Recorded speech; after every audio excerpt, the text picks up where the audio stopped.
Howdy guys, how's it going? And I've totally realised I haven't even opened up the pictures for this week. Give me 2 seconds. How's everyone doing this evening? Is football coming home, guys? Is it coming home? So, it's been an eventful and very busy week. Very busy indeed, and I'm sorry to give you the information. In fact, I'm trying to keep up with what's going on in the chat. We've got Dylan, we've got Bazza, we've got Bryn, and a couple of others already watching. So first of all, thank you very much to everybody that supported the channel. Thank you very much to the Patreons that have supported the channel as well. It's been a hectic week. I've got 2 lessons left at college and 1 exam to go, and that's it for the year. So I'm looking forward to some extra free time.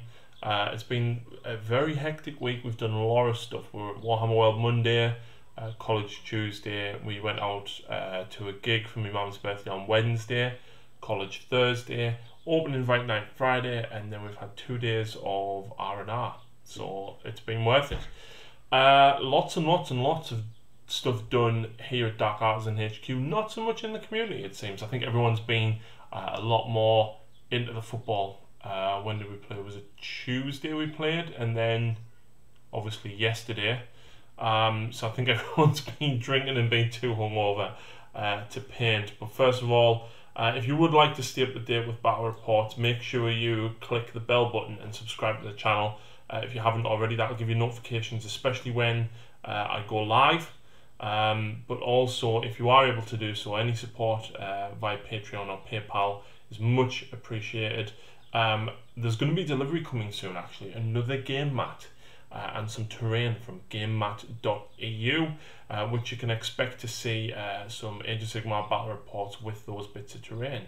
But I'm almost finished with my last commission, which I've been doing on the side, and then I can work on my own stuff, and there's nothing that I specifically need to work on besides Genestealer Cult. So without further ado, let's have a look at everyone's pictures and what people have been up to. Well, as you can see here, Lucy has been a busy girl. She has repainted her Stormcast. She's got 2,400 points, 2,000 points painted up. We did play a battle report with the new battle tome on Friday night. And of course that battle report's already up if you do want to see it. Lucy's gone for an amethyst purple this time, metallic purple over black base colours, and she, you know what, the painting that she's done on these guys is phenomenal. She's really stepped up her game since she started painting about 2 years ago. Absolutely phenomenal stuff. The layering that she's done on the pink robes and even the skin. Some fantastic new models, of course, a fantastic new battle tome, lots and lots of stuff essentially to relearn, because most of the rules and stuff have changed for the Stormcast in one minor way or another. So yeah, go and check out that battle report, that's available now. So that's what Lucy's been working on. We went to Warhammer World on Monday and I played against James Jones, one of my Patreons. I didn't get to film this, unfortunately, because the staff at Warhammer World told me off for filming, which is a first. But yeah, we did manage to squeeze in about 4 turns of a game, and it was Deathwatch versus his High Fleet Kraken. And he actually managed to get 20 Genestealers to charge Artemis and Venerable Dread, and did 1 wound to the Venerable Dread, and that was it. But nevertheless, unfortunately it wasn't filmed, but we did have a pretty cool game. Deathwatch Poison 2+ on them Genestealer hordes there was absolutely horrendous for James. And I think I actually probably got lucky with the dice rolls as well. I actually did 6 damage to the Swarm Lord with a las cannon as well, which was great. I just really wish I'd had more time to totally finish the game with James and to film it, but we'll definitely have to meet up with James again in the future.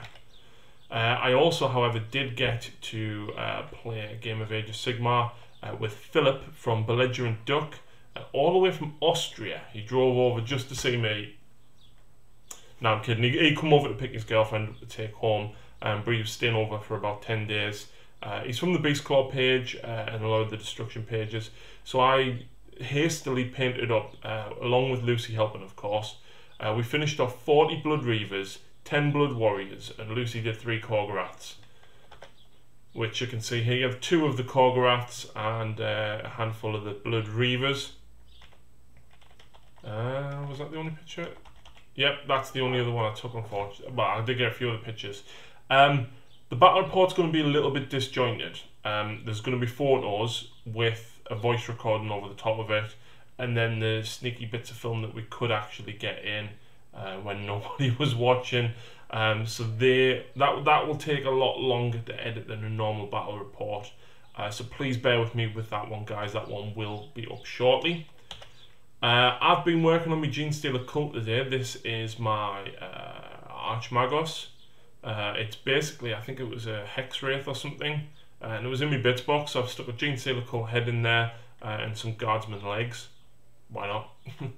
And then this is going to be my Commissar, Count as / Primus. Yeah, it was a Commissar, I think, and I chopped his head off and stuck a Genestealer cult head on there. And that's the only change, but you know, he's pretty cool. And he's going to go with me Genestealer cult themed Imperial Guard army. I got these endless spells painted up. The Ravanax Gnashing Jaws, fantastic model, really, really like it. And of course the chromatic cogs there as well.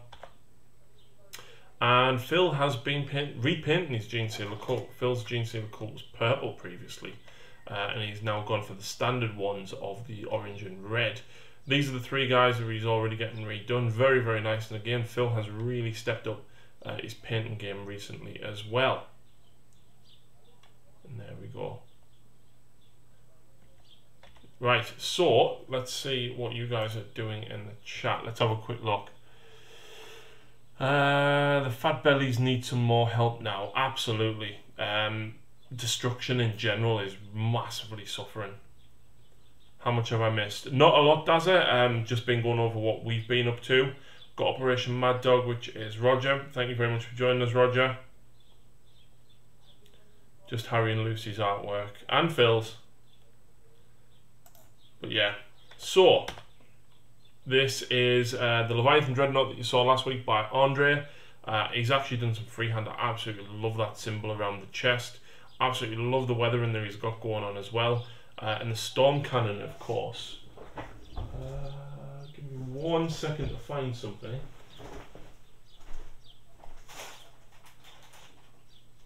Nope, I don't know where I put it. Ah, there it is. I got a gift when I went down to Warhammer World. Shane got me a storm cannon arm, so my Dreadnought is going to get repainted and remagnetized for Death Watch. Next up, we've got Baz's work. Bazza is working on more Tyranids. Bazza, how much on earth have you painted of these? Because as long as I can remember, you've been repainting these, man. Obviously, this is a whip, but when you see the finished product, it looks awesome. And the whole army together looks absolutely awesome. Bazza, I really wish I could see a picture of everything in one go that you've painted for this guy. Next up, we've got Bryn. Again, copying my Tyranid bases, Bryn, but then making them much better by adding sand. I absolutely love the bases. I love all the textures and shades that you've got going on the shark here. It makes it look very leathery and very waxy. The amount of leather that actually goes on these models, very, very intricate, and it's the only thing that's put me off painting the Daughters of Cain at the minute. Beautiful models with so much detail going on. And now we go there, we've got another one, very deep, rich blue-grey, and of course fading out to white at the bottom. Very, very nice indeed. And I love how you've varied the amount of sand on the bases. For example, this doesn't have any sand on there at all. So fantastic work as ever, Bryn. Next up, we've got Daniel Friedrichsen, and he has been working on the Sanguinary Guard for a couple of weeks now, but he's getting this guy almost finished. It looks absolutely phenomenal. I love the kind of reddy pink robes. That's kind of the colour that I've gone with my Daughters of Cain. It really, really pops on the Blood Angel. So really nice work, man. Next up, we've got Dazer. He's painted the purple sun of Shaish there in the background. I can see that already. It didn't send me a photo of that though, Dazer. You just sent a photo of this this wraith. The blend that you've got going on here, it's the same as what I said last week as well. From the dark shade at the bottom all the way up to the almost white at the top is absolutely phenomenal. The models are absolutely brilliant as well. I really, really like them. And I think this one's one of the characters, maybe. I don't know. But I love what you've done with the bases. Actually made the bases quite colourful. And it really, really pops against, obviously, the dark bluey grey of the whole rest of the model. But your shading and highlighting here, particularly around a sheeted skull face, is very, very nice made. And interestingly, Dazza was actually at Warhammer World during the week as well. Unfortunately, not the same day as me, but he picked up a Mongol. Absolutely brilliant models. And I know the rules changed quite considerably for them last week as well. Hopefully, though, you still get some great fun out of them when you get them on the table. Here we go. Here's Dylan's work. Dylan has been weathering up Pedro Cantor even more. And my word, Dylan, this guy is filthy, but it's bloody brilliant. I would love to see him on a diorama with about 5 or 6 orcs around him as well. That would look absolutely phenomenal. And he's been working on a couple of more Marines as well, getting them really weathered up. Absolutely class chipping around the shoulder pads, across all the tops of the elbow pads, the gloves, and of course the shin pads and boots there as well. Absolutely brilliant stuff. Makes Crimson Fist look as old and battered and, I don't want to say extinct, but, you know, desperate, which is really, really nice. And there we've got one of the Intercessor Marines as well. Absolutely fantastic work, Dylan. Out of this world. Next up we've got Gareth Wilson, who's been building up some, I think they're Hex Wraiths and some Spirit Hosts, along with a couple of guys from the Soul Wars box set. Absolutely love these new technical paints, how easy they are to use. It's just a case of washing it on over the top of white, dry brush white, you're pretty much done. I think the new Death Nighthaunt models are very, very good for getting new people into the game. Obviously Stormcast with Rama, fairly easy to paint, or can be made fairly easy, and the Nighthaunt can be as easy or as difficult as what you would like, kind of along the lines of Necrons. Next up we've got Ian Minto, one of the Patreons, and Ian has been working on more of his Death Guard. He's probably going to have an army ready soon, but this is one of the, it's not Blight Hauler, I can't remember where it is. Crawler, it's a crawler. Absolutely love this model. Ian says he didn't know if it was dirty enough for Death Guard. It is very, very dirty already, Ian, but you know what? It can never be too dirty. So I think that this slap some pigments on the front, some weathering powders and stuff around the rust, and it'll look even better. And there's a shot from the side. Absolutely love the rusted metal that you've got going on there as well. And he's also been working on Typhus. Love the Bloodraven helmet there in the slime at the bottom, of course with loads of Nurgle's Rot. And he's magnetised the flies on the back of Typhus as well. I'm not familiar with the rules, so I don't know if it's you can or can't use it. But nevertheless, fantastic stuff. And I love the Nurgle sat on his thigh there as well. Next up we've got James Ellis. James again is another Patreon, so thank you very much for James and Ian's support. James has been learning to airbrush basically with the Harlequins, and talk about diving into the deep end, James. But nevertheless, some fantastic work here. Some really dark, rich purples, blending out the lighter purples, and then of course up to white.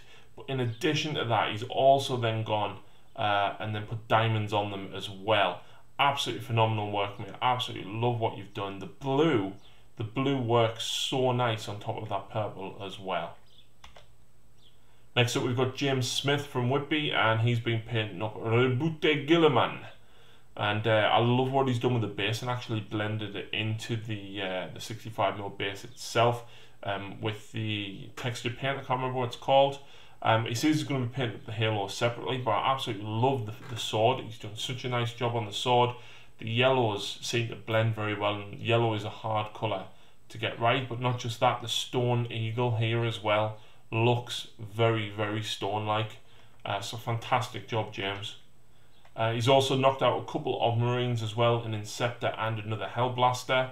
As ever, adding to the ranks of his Ultramarines. And you know what? I love that James actually just adds 1 or 2 Marines at a time, rather than doing what I do and trying to paint like 10 guys at once. So fantastic work as always, James. Next up we've got Mikey Mowat. Mikey has decided to start a Carriage and Overlord army and my word, this blue is phenomenal.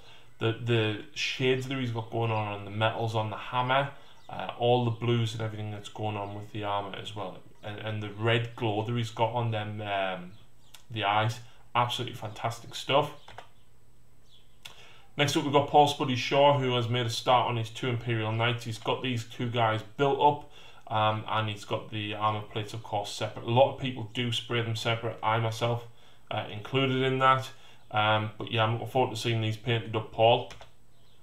Next up, we've got Roger, Operation Mad Dog, in the chat there, and Roger is again a Patreon, so thank you very much for your support, Roger. Of course, it is greatly appreciated. And these guys look like, I know they're not, but they look like that robot from Fallout New Vegas that you can get as a companion. But these are for This Is Not a Test. Roger plays a lot of other sort of skirmish games as well, or paints the models at least, but these look absolutely brilliant, mate. The blue lenses that you've got going on, and again the textures and weathering on the metals, you make this look so easy. And then we've also got some mutant dogs as well, and I love that you've got the purple washes in there as well, just to make that flesh a little bit more raw and alien-like. The bright green glowing eyes looks absolutely fantastic as well. And I can't remember what these were for. I'm going to hazard a guess at bolt action, but you'll have to correct me if I'm wrong, Roger. I do apologise. Let's have a look. Hey ho, how does the cult go? The cult is on fire. Sigmar squats are mint. Yes, Sigmar squats are very, very cool. Unfortunately, rule-wise, they're not so good. They were very difficult to play, very costly. Phil used to have them when they came out, but decided to trade them. Fair enough, the General's Handbook 2017 nerfed them into oblivion. Operation Mad Dog, they are Australians. Is it for bolt action, Roger? And then he's got some ducks for Frostgrave. These guys look, are they actually usable as ducks, or is this like a gimmick thing? Because these are so cool. You have to call out one in the middle, Robin Hood, no questions. Next up, we've got Stephen Tolfree, and Stephen's been adding more Iron Warriors to the ranks, this time with, I presume this is a Volkite. I don't know my 30k very well, but I think that's actually a Volkite. But as per with last week, the armour looks really, really nice on this, mate. Fantastic job. We've got Stephen Dunn. Stephen has been knocking out more, I presume these are Brits, more guys for bolt action.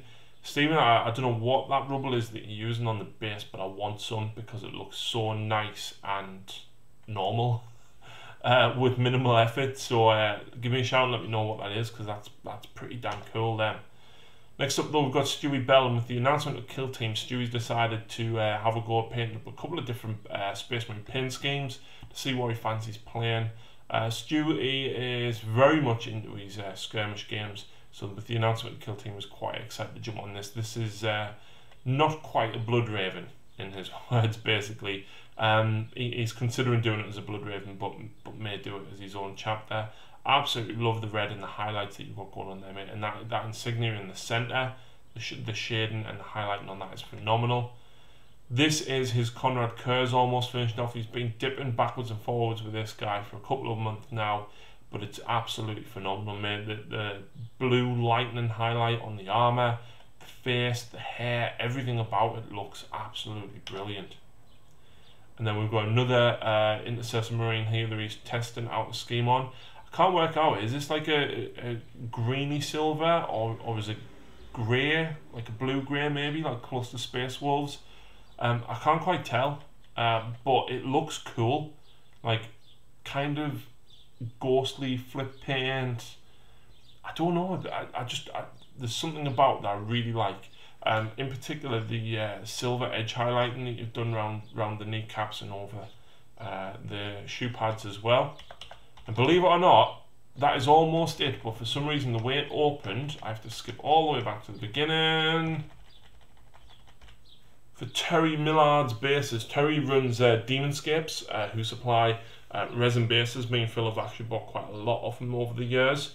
And I sent Terry some spare bits from Lucy Sylvaneth, and he's turned some of them into bases. And these is, I believe this is like a cracked earth or lava base.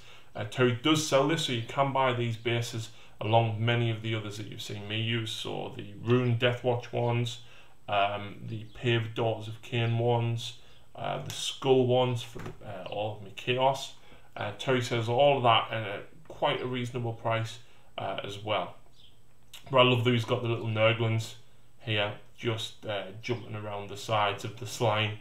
So instead of doing lava, he's actually gone with the slime, but you could quite easily paint this up orange and do that as lava as well. More like a gimmick. Yeah, they were pretty gimmicky. Roger seems to be a team that lesser race are underpowered. Dispossessed are strong right now in my opinion, but I think Psychic is strong due to the amount of mortal wounds it can put out.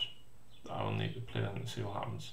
Have you been working on getting them painted, Phil? Because I'm going to try and vary quite a lot of the armies that are on the channel for Age of Sigmar. There's going to be a lot of Age of Sigmar incoming.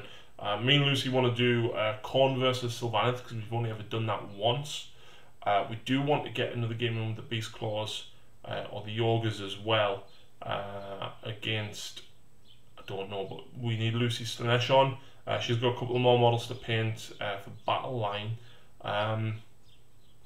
But yeah, between, and I need to get my daughters painted that, honestly, I keep putting them off, and I really need to get them painted. But there'll definitely be, of course, our 7 armies between us. Bryn's got Idnet Deepkin, so they'll be coming back. Bryn's also got Ironjaws, Khorne, and Nurgle. And depending on how Phil's feeling as well, Phil's got his Nurgle, Tzeentch, and then if, well, in the future, hopefully, we can get his Dispossessed on the channel as well. But that's it. Not that much to share from you guys this week, but nevertheless, what has been shared has been fantastic work. And I look forward to seeing what everyone gets up to this week. Although with the semi-finals on and potentially the final, I'm not expecting too much next week. But you can expect quite a lot from us, hopefully. So that's it, guys. Thank you very much for tuning in. Thank you very much for all of your support. Please go and check out Battle Bunker, and of course, if you're able to do so, please support the channel via Patreon or PayPal. But until next week, guys, thanks very much, and we'll see you again soon.